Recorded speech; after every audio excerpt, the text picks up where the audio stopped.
আপনি কি জানেন যে টনি স্টার যখন আর্ক রিঅ্যাক্টর বিশ্লেষণ করছিলেন তখন স্ক্রিনে আসলে এক সেট শক্তির ডেটা দেখানো হচ্ছিল?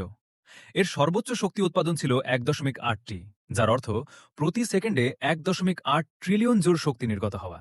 কিন্তু ভুলে যাবেন না, আয়রন ম্যান 1-এ প্রথম প্রজন্মের আর্ক রিঅ্যাক্টর, যা টনি একটি গুহায় বাতিল জিনিসপত্র দিয়ে নিজের হাতে তৈরি করেছিলেন, সেটির শক্তি উৎপাদন ক্ষমতা ছিল প্রতি সেকেন্ডে প্রায় 3 বিলিয়ন জুল। সুতরাং বর্তমান আর্ক রিঅ্যাক্টরের শক্তি উৎপাদন ক্ষমতা প্রথম প্রজন্মের চেয়ে 6 গুণ বেশি।